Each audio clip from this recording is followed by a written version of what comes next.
Every schoolbook tells the same story. The Greeks invented the alphabet after borrowing it from the Phoenicians, brilliant traders from the Eastern Mediterranean who spread their writing system westward. It's a story repeated so often that it sounds unquestionable. But history, as always, hides in the margins. Because when we look closely at the earliest Greek inscriptions, the shapes of the letters, the regional variations, and the odd symbols that don't match Phoenician forms, the neat narrative begins to unravel. Some of those signs appear to have no clear Semitic ancestor. Others resemble markings found in places far from the Levant, along the Adriatic coast, in territories once inhabited by the Illyrians. Few talk about it, but the Adriatic wasn't just a border, it was a bridge. Long before classical Greece rose to glory, there was trade, exchange, and contact across these waters. Illyrians, Greeks, and Italic tribes all shared roots, goods, and ideas.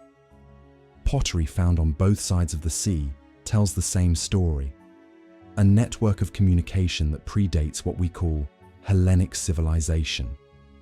Could the origins of the alphabet, then, have been part of that shared cultural web, not just a one-way import from the East, but a hybrid born from contact between traders, sailors, and local peoples of the Adriatic?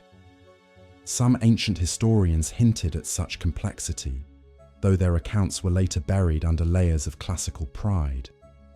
They described northern tribes with their own forms of symbolic markings, used in rituals and property signs. Later discoveries, strange inscriptions found on pottery in Illyrian regions, show that some kind of writing tradition may have existed even before the Greeks fully adopted the Phoenician script. These signs are crude, inconsistent, but undeniably deliberate. Were they early attempts at writing, or just coincidences? No one can say for sure. But the possibility alone reshapes the story. If these symbols represent a pre-Greek system of signs, then the birth of the alphabet wasn't an isolated invention. It was a process, messy, collaborative, and full of forgotten contributors. And the Illyrians, long dismissed as barbarians by ancient writers, may have played a role far greater than anyone ever dared to admit. Because sometimes, the ones written out of history are the ones who helped write it in the first place. Before the rise of Athens or Sparta, the Adriatic Sea was already alive with movement. Illyrian tribes occupied its rugged coasts, commanding ports, mountains, and trade routes that connected the interior of the Balkans with the wider Mediterranean world. They traded amber, metals, and livestock, and in return, received pottery, jewelry, and technology from Greece and Italy. Archaeological finds along the Dalmatian coast and in southern Albania show that this contact was not occasional, but constant. The Greeks didn't civilize an isolated region. They arrived in a place already buzzing with exchange. And that raises a provocative question. If cultural ideas were flowing so freely across these waters, why not writing too? Illyrian craftsmanship suggests a people with a sophisticated symbolic mind. Their pottery and jewelry are filled with geometric signs, repeated, deliberate, and regionally distinct. Some of those patterns resemble early Greek letters, yet appear centuries before the classical alphabet emerged. While mainstream scholars dismiss these as decorative motifs, others argue they may represent a local symbolic code, a proto-script tied to ownership, trade, or religion. And if that's true, then it means the Greeks didn't introduce the concept of writing to the Adriatic. They might have found it already there, shaped by local peoples who had their own visual language. Even the timeline of contact supports this idea. The earliest Greek colonies along the Adriatic, places like Apollonia and Epidamnos, weren't founded in empty lands. They were built near existing Illyrian settlements with their own networks and power structures. Early inscriptions from these colonial zones show hybrid forms of letters, neither purely Greek nor Phoenician, suggesting adaptation rather than imitation. Could Greek settlers, encountering local symbol systems, have modified the Phoenician script to better fit the sounds and customs of their environment? If so, the Illyrians might have been silent partners in one of history's most revolutionary inventions. But here's where it becomes even more controversial. The Greek alphabet is often credited for introducing vowels, a leap that made writing flexible and phonetic. Yet some argue that this innovation may not have been purely Greek genius. What if the idea of marking vowel sounds arose from contact with a non-Semitic, Indo-European-speaking people, like the Illyrians, whose language required clear vowel representation? It's speculation, yes, but it explains a lot that the standard theory cannot. The Greeks may have perfected the alphabet, but the spark, the conceptual leap, might have been inspired by voices from across the Adriatic. When you sift through the archaeological record of the Adriatic and Western Balkans, a pattern begins to emerge, one that mainstream academia tends to quietly sidestep. Scattered across Illyrian territories, from the Dalmatian hinterland to northern Albania, there are artifacts marked with symbols that look disturbingly familiar. Some resemble early Greek letters, not exact copies, but cousins. Straight lines, angles, and recurring motifs carved into pottery, metal, and stone. They don't match any known alphabet, yet they also don't appear random. Some inscriptions follow consistent patterns, perhaps representing names, ownership, or ritual meaning. And here's the uncomfortable part. Many of these items predate the earliest known Greek inscriptions. Traditional historians usually explain this away as coincidence or imitation, but there's a growing minority of researchers who aren't so sure. They point to the presence of local scripts across pre-classical Europe, the Vinci symbols in the Balkans, the Etruscan script in Italy, and now, potentially, proto-writing among the Illyrians.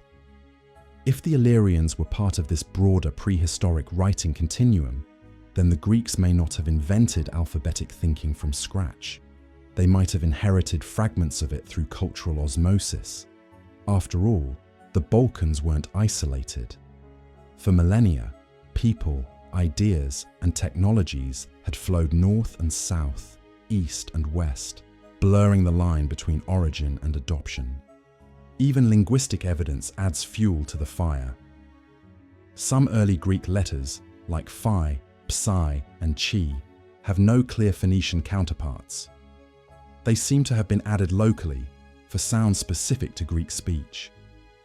Yet some of these same phonetic needs appear in Illyrian and other Indo-European dialects of the Western Balkans.